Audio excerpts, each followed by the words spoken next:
Essa é a camada do tipo P. As camadas do tipo N aparecem a ambos os lados da camada do tipo P, como se formasse um sanduíche. Ao cortar faixas, elas se transformam em barras perfeitas. Uma delas formou uma pequena barra de cristal com uma camada tipo P exatamente no meio.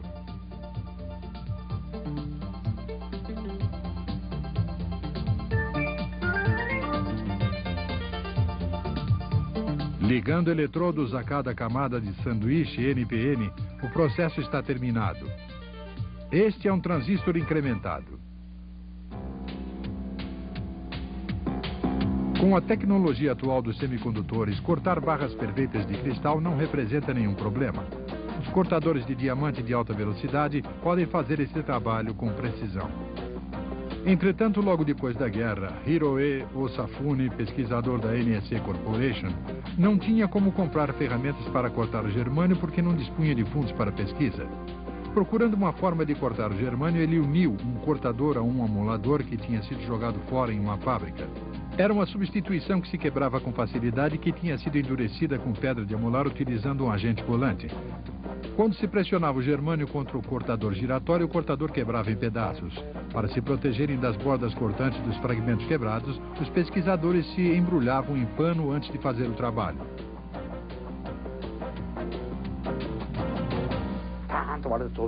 A única coisa que eles precisavam fazer era aumentar a velocidade para aproximadamente 3.300 revoluções por minuto. Mas o Sr. Osafune era teimoso. Como não era especialista em máquinas, achou que tudo que precisava fazer era girar o cortador e fatiar. Como não prestou a mínima atenção em coisas como o número de revoluções por minuto, o aparelho quebrou e se desfez em pedaços. De início, fizemos fragmentos de germânio com uma grossura de aproximadamente 5 milímetros e depois os lixávamos até conseguir diminuir cada um deles para 5 milímetros. No começo eram polidos manualmente com lixa.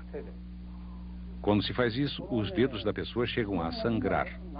Então dizíamos para alguns dos colegas, agora é a sua vez, porque éramos 8 pessoas. Mas não trocávamos a cada minuto. Cada um de nós chegava a ficar 2 horas polindo. Isso pode ser feito se a pessoa usa um dedo por vez. Íamos trocando à medida que ficávamos cansados. Levava 4 ou 5 dias de trabalho de polimento para reduzir a grossura para 5 milímetros. Não havia outra forma de se fazer isso, pois não tínhamos absolutamente nenhuma verba. Quase na mesma época surgiu outra tecnologia, o transistor de junção de liga. Os dois lados do germânio do tipo N são colocados em forma de sanduíche entre partículas de um material do tipo P, índium, e então é colocado no forno. O índium se funde pela parte interna com os dois lados do germânio, formando uma liga e criando uma camada do tipo P. Como a porção do corpo que permanece no centro é do tipo N, os cristais formam um sanduíche PNP. Para fazer um transistor de liga, as partículas de índium são colocadas em um recipiente feito de carbono grafite de alta pureza. No topo colocamos uma peça de germânio de 3 milímetros por 3 milímetros com uma espessura de 0,5 milímetros. Finalmente colocamos uma tampa com um buraco e depois, através desse buraco, deixamos cair partículas de índium sobre o germânio. Repetimos esse trabalho delicado para todos os transistores. Nessa fase, os transistores são colocados delicadamente dentro do forno. Eles são feitos conforme o número de buracos existentes na placa de grafita e as características de cada um deles são diferentes. Aquecemos durante 20 minutos a uma temperatura de 800 graus centígrados. Como resultado, temos uma liga de índium que forma um sanduíche com o germânio. Finalmente, cabos de ouro são conectados a porções da liga para fazer eletrodos. Naquela época, no Japão, essa era a ocupação principal das mulheres que trabalhavam nas fábricas e que eram chamadas de transistor girls. O trabalho de conectar cabos de ouro, um por um, olhando através do microscópio, era um trabalho que requeria paciência e dedos bem treinados.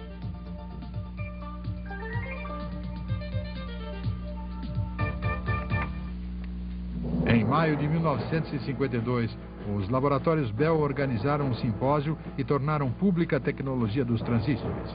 Fizeram isso porque acreditavam que a propriedade exclusiva dessa tecnologia poderia ser sancionada pelas leis antitrust. Os pesquisadores japoneses foram para os Estados Unidos assim que essa tecnologia foi colocada à disposição do público.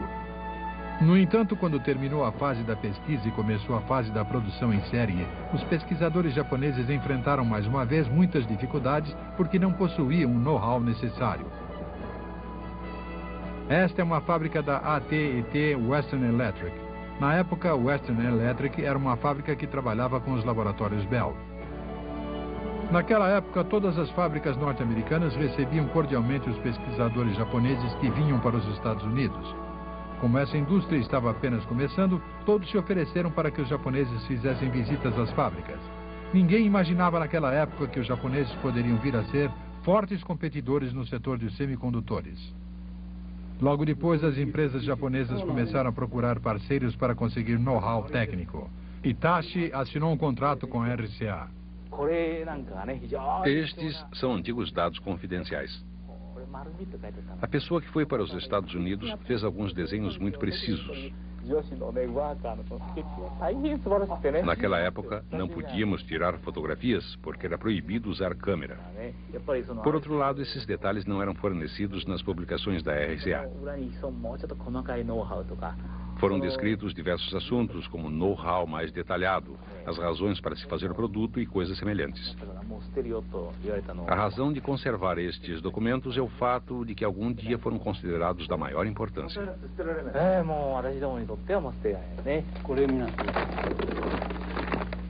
Os documentos enviados dos Estados Unidos eram tratados como assuntos confidenciais nas fábricas.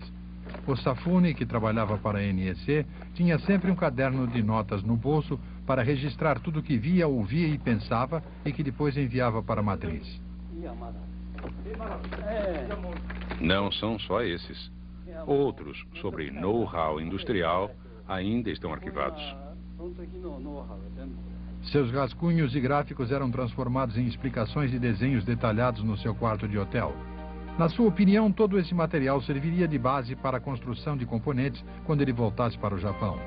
As máquinas feitas conforme os dados trazidos pelo Sr. Osafune e outros técnicos dos Estados Unidos naquela época são utilizados ainda hoje nas fábricas japonesas.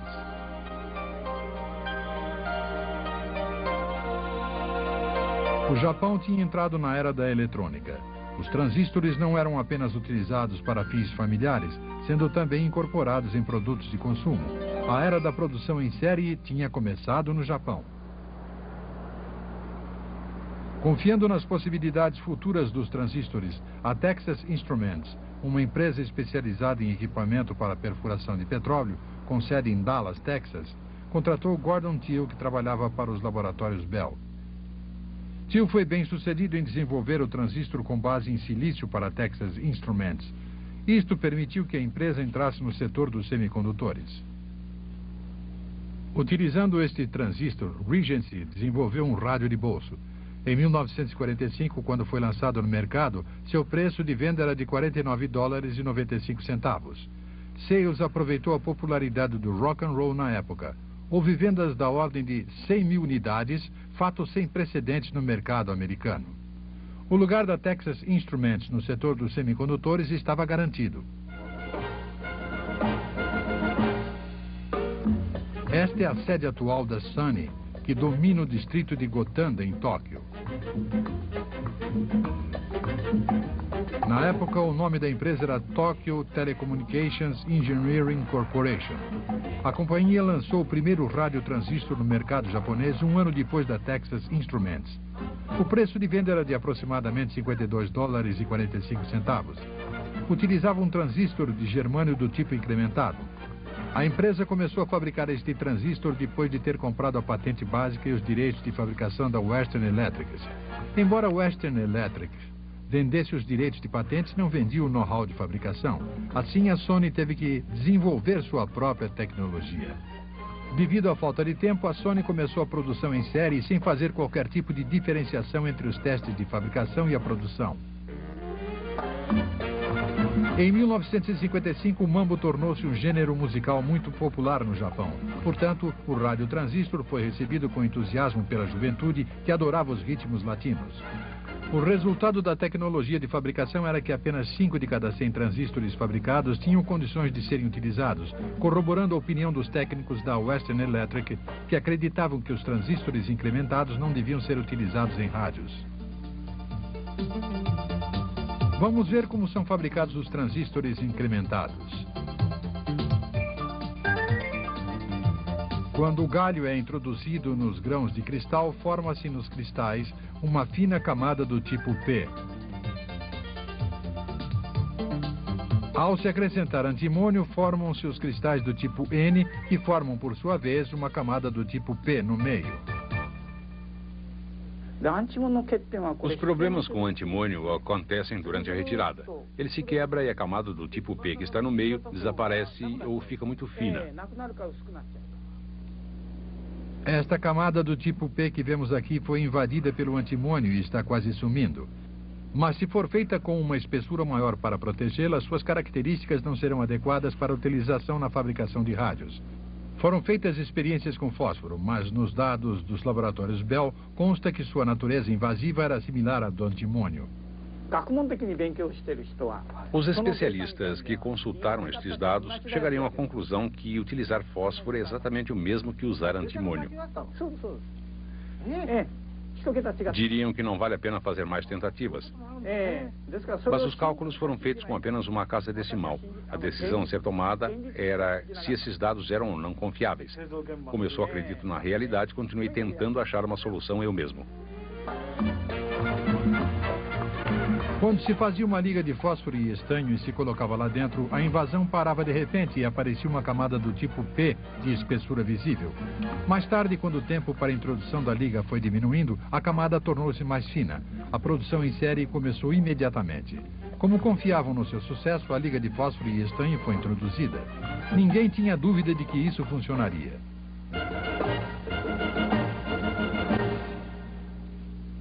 No entanto, foi um fracasso que teve como resultado o colapso total da linha de produção. Bem no meio do boom do mambo, a produção de rádios ficou completamente parada. A Sony enfrentou a pior crise da sua história. A linha de produção entrou em colapso. Era impossível controlar exatamente qual era a quantidade de fósforo que deveria ser colocada. O fracasso foi total. A situação era terrível. Comentava-se que teria sido melhor usar a patente da RCA. Então eu pedi um pouco de tempo e comecei a fazer experiências com o índium e o fósforo.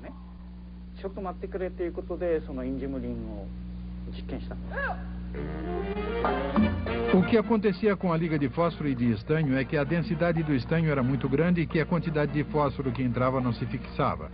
Os pesquisadores da Sony começaram a pensar no que aconteceria se fosse colocado na liga índium na mesma densidade juntamente com fósforo. O resultado acabou aparecendo. Apareceu uma camada fina do tipo P. As características do transistor melhoraram e o desempenho do rádio melhorou muito. Uma experiência sem precedentes tinha dado a volta por cima quando a situação parecia não ter saída. Acho que o rendimento estava próximo de 90%. E afinal, não precisamos nem pagar direitos de patente, nem muito menos a patente básica. Isso porque o próprio processo tornou-se uma patente.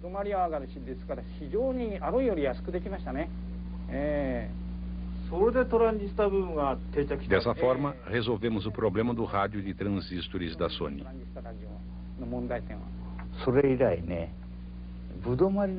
Como eles não estavam preocupados com o rendimento, eu pensava que estavam apenas sendo imprudentes. Mas depois descobri que não havia necessidade de ter medo disso. Ao resolver os problemas, o rendimento aumentou e os lucros começaram a entrar. Tínhamos deixado para trás esse tipo de pensamento. Mambo, rock and roll e outros ritmos. Essas novas formas musicais que apareceram uma atrás da outra criaram uma demanda explosiva para os rádios de transistores. Os rádios vendiam como água assim que saíam da fábrica. Com base neste sucesso, a Sony continuou avançando e fazendo progressos. Quando houve o boom do rádio a transistores, os fabricantes elétricos seguiram os passos da Sony. Não se passou muito tempo e o mercado entrou em uma era de incrível concorrência. Esta concorrência fez com que os preços dos transistores caíssem cada vez mais e sua qualidade aumentou muito. A concorrência foi mantida pelos hábeis dedos das mulheres que trabalhavam nas fábricas japonesas, as Transistor Girls. Logo depois, o Japão iria se tornar o líder mundial na fabricação de transistores de germânio.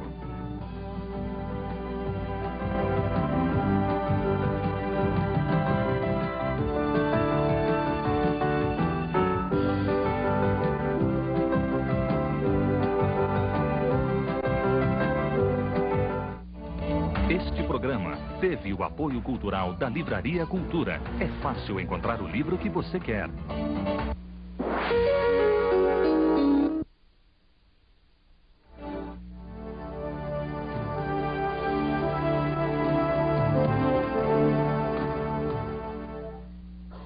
O total de produtos eletrônicos exportado atualmente pelo Japão é de 110 bilhões de dólares aproximadamente. Em todos eles são utilizadas grandes quantidades de semicondutores. O Japão começou a seguir os passos dos Estados Unidos neste setor em plena época do pós-guerra e em 1959 tornou-se o primeiro produtor mundial de transistores. Entretanto, os Estados Unidos haviam avançado substituindo o germânio por silício, material com que eram fabricados até mesmo os circuitos eletrônicos. Em 1962, o primeiro-ministro japonês Hayato Ikeda, que estava visitando a Europa, foi acusado de ser um vendedor de transistores pelo presidente francês Charles de Gaulle. Esta cena mostra o recrutamento de operárias para uma fábrica. Eram conhecidas como Transistor Girls. Os 3 requisitos para passar no teste de aptidão eram boa visão, mãos hábeis e perseverança.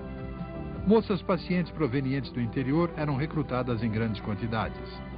Depois de intensa preparação e treinamento, as moças passavam a trabalhar nas linhas de montagem. Cada empresa tentava segurar e treinar as melhores Transistor Girls. Na época, esse era o melhor caminho para vencer a guerra da produção. Apesar dos dedos hábeis e da perseverança dos seus empregados, os índices de produção não eram satisfatórios.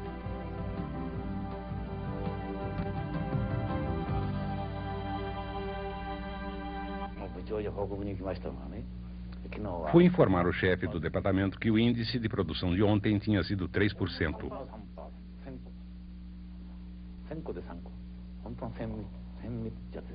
Isso significa que apenas 3 peças de cada 100 eram aproveitáveis. O resto eram produtos de qualidade inferior. Na verdade, eu torcia para não precisar informar um resultado de 0% no dia seguinte. Não pode haver nada pior que um índice de produção de 0%. Isso é um pesadelo para um gerente.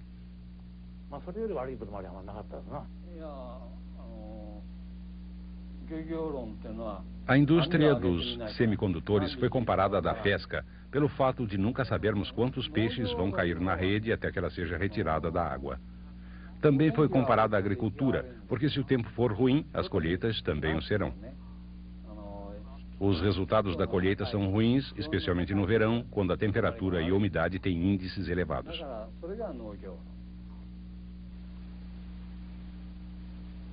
O problema com os transistores de germânio é que eles eram facilmente danificados pela umidade e pelo calor, degradando-se, parando de funcionar e assim criando problemas contínuos. Uma das maiores ameaças à segurança de nossa nação é a possibilidade de os nossos inimigos atacarem com bombardeiros carregados com armas nucleares. Esses bombardeiros podem atacar em velocidades supersônicas, em diversas direções e altitudes para confundir a nossa defesa e retardar o envio de armas interceptivas. Em um ataque em massa, os bombardeiros de alta velocidade podem estar sobre nós antes de termos conseguido identificar seu rumo, e então será muito tarde para agir.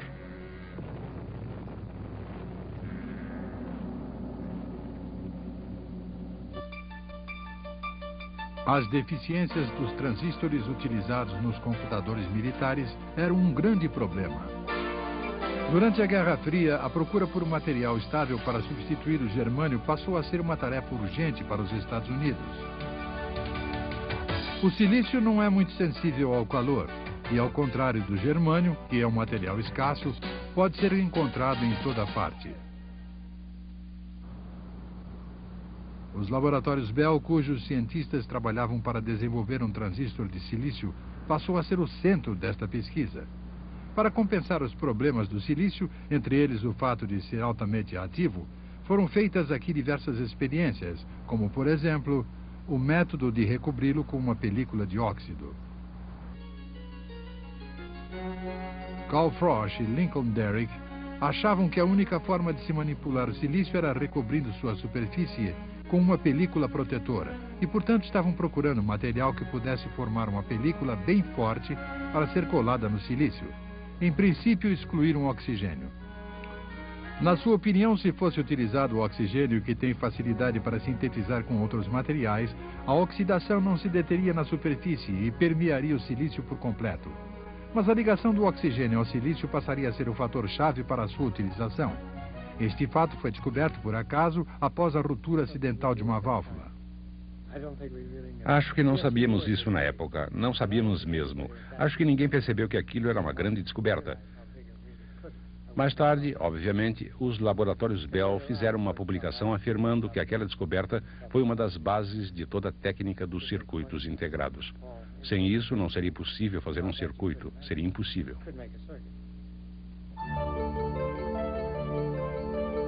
A AT&T, que previu a chegada da era das comunicações via satélite, começou a pesquisar incessantemente as baterias solares. O trabalho de Calvin Fuller e de sua equipe foi um dos mais importantes daquela época.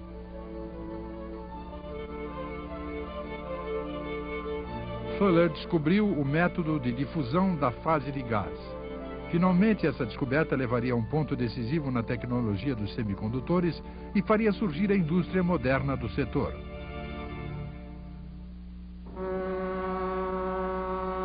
Nesse meio tempo, uma empresa no Japão tinha previsto a mudança do germânio para o silício e se dedicou a produzir silício de alto índice de pureza.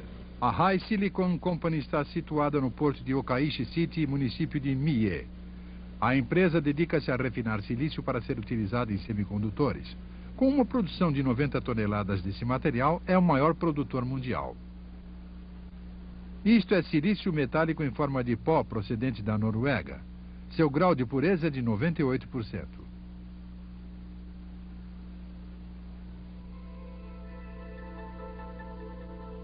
Esse produto é colocado dentro de um tanque misturado com cloreto e transformado em gás de cloreto de silicone, que é então enviado a uma torre de destilação.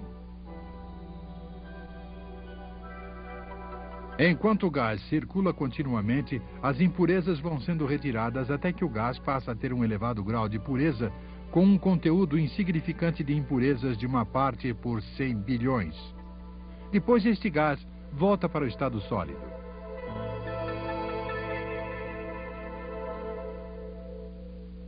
Esta é uma gigantesca caldeira elétrica para transformar o gás de silício em silício sólido. Os técnicos colocam aproximadamente 100 bielas de silício como semente, que são retiradas de produtos já fabricados. A eletricidade passa através das bielas enquanto o gás de silício circula ininterruptamente durante 5 dias. Nesse período, as bielas chegam a uma espessura de aproximadamente 10 centímetros. Este trabalho não tinha sido mostrado anteriormente nem para as pessoas que trabalham no setor de semicondutores. Este processo é uma tecnologia japonesa que foi desenvolvida de forma independente há 30 anos. A High Silicon é uma subsidiária que se separou da Chiso Corporation do município de Kumamoto. Na época em que desenvolveu esta tecnologia, a Chiso era denominada New Japan Nitrogen Fertilizer Company. Antes da guerra, a empresa tinha uma fábrica no exterior. Depois da guerra, contratou um grande número de repatriados e estava procurando uma nova área de atuação. Os executivos da empresa decidiram trabalhar com silício, que, na sua opinião, certamente poderia substituir o germânio. A pureza do silício tinha de ser de 9 elevado à 10ª ou 11ª